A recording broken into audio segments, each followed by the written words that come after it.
Oh boy, the year 2020 it's been a rough one.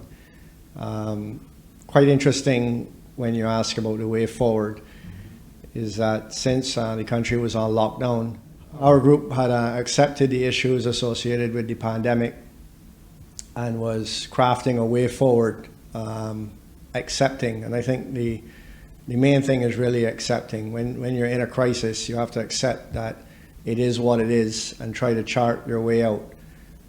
So you can't live in the moment, you have to accept the moment, but you have to try to live in the future and try to plan for what is to be coming out of it.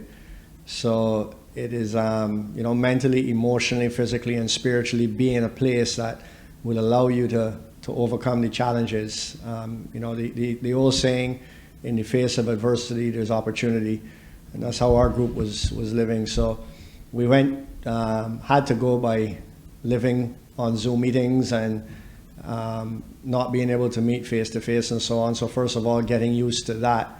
And then when we can meet, getting used to the social distancing and the various protocols that are in place. So we've accepted those, and it's now a new norm. So there's a lot of opportunities coming out of the pandemic. There's still challenges, and the challenges are there in all industries. I don't think, the tourism industry is connected to all of the industries in Barbados. So the tourism industry is hit the hardest, and all the sectors that provide services to the tourism industry will be affected. So have to look at new opportunities, be dynamic, and be positive, and just try to focus every day on doing something different to get different results. You can't do the same thing and expect different results. So it's just about being positive in our opinion.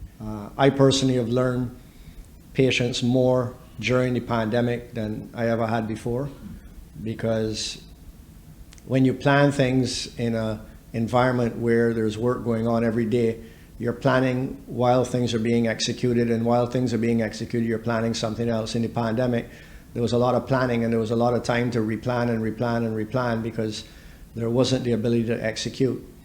So it teaches you patience.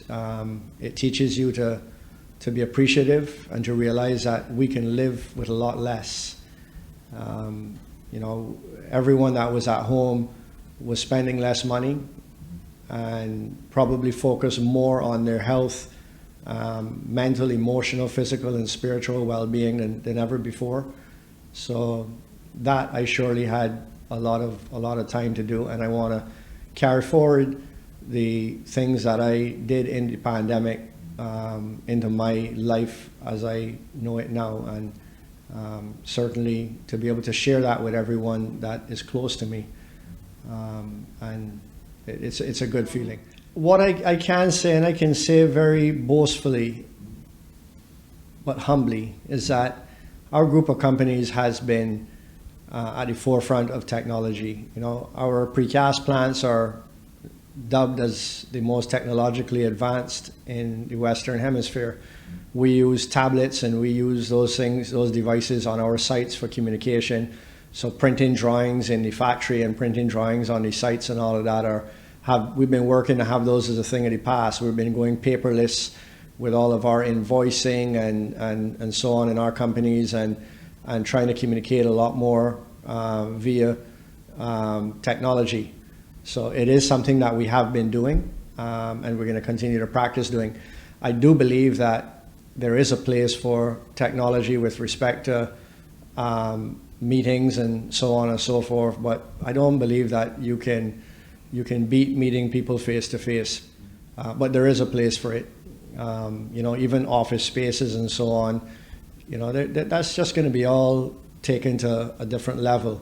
If you look at companies like Starbucks and Apple and so on, and you go in their environments, they're just creating more with their environments, so you can work and eat and do all the various things in those places. And similar in office spaces, they'll just change, but they're not going to be obsolete. So you'll be obsolete if you don't change. But if you're willing to change and to see what the consumer wants and just diversify yourself and your business and and work with what the consumer wants, then you will always be relevant. We're very consumer driven. We're very focused on developing people, service oriented attitudes, and we're very focused on that. Very focused on mental, emotional, physical, and spiritual well-being, which you've heard me say before, and I'll continue to say it because that's hugely important. Some of the things that the country has done well is the government allowing the cruise ships to stay here while others had turned them away. That's going to be phenomenal, I believe, in the cruise industry. I read a lot of reports on the cruise industry because we have vested interests around the region in that sector. And the cruise industry, I think, will come back larger than ever. There's really only, if you think about it, there's 20 million people in 2018, 19 that cruise the world. You would think is a lot more than that, but only 20 million. And to put that in perspective, 50 million people go to Disney World every year and 100 million people to Las Vegas. So the opportunity to grow tourism based just on those numbers, there are more cruise ships being made right now than there are places to put them around the world. So developing our cruise sector, hoteliers and the cruise sectors, they're always at odds because the cruise passengers don't normally take up hotel rooms. But I think that changing our mindset and seeing if we're home porting cruise ships here and people have to come in to get on those ships and have to traverse back through the island to leave to go out, how can we attract those persons that come here to get them to stay in Barbados? One of the things that I would love to see improved on in Barbados is generally the cleanliness of the country. Just people keeping their yards clean, businesses keeping their businesses clean. If you go through our businesses, the first thing that we look at is cleanliness in the working environment. It doesn't matter if we're in an industrial zones, manufacturing companies that are construction related, but total cleanliness. And that drives efficiency, it drives productivity. It makes people feel good when you're in a clean environment. You look at some of the hotel brands and compare them to some of the others, and you're going beautiful, lush, clean landscaping, garden beds, lawns, clean environment, and you can see the difference in their staff, and you can see the difference in everything. Country definitely has great leadership. Our Prime Minister is world class and touches on not just Barbados and the Caribbean, but around the world. And that's important, and the confidence that she brings is really, really important. And that in itself will help the country come out of the situation that it's in.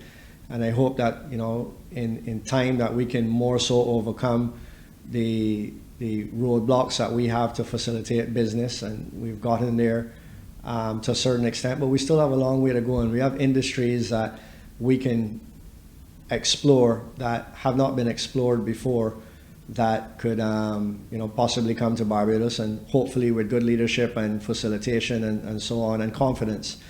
When people have confidence, they will invest, because people invest for the long term, and they want to be confident that when they invest that it's sustainable. So consistency, confidence, and so on is important, and it's there, and we're getting there. We have, we've made a lot of progress in my mind, but we can't rest on our laurels, and certainly the pandemic has hit us, not just affected us in the environment that we were in, but it really knocked the wind out of our sails for the progress that we've made, and took us some steps back. But again, it is what it is, and we can't live in that moment. We have to accept that it is what it is and put ourselves in a position to plan for the future. And that's what we as our group, and we try to contribute in every way that we can, not just for the things that we're doing in our group. And we believe that we are part of an ecosystem. So we have many companies that all support each other, and the country's an ecosystem. It's not about one company doing good and another. It's about everyone supporting each other, and as the Prime Minister always says, is your brother's keeper. And so that's what we need to do. We need to make sure that everyone in Barbados is able to provide for their families. We need to make sure that crime is controlled. We have good education. We have good medical. We have really good infrastructure, and then we can go from there. So.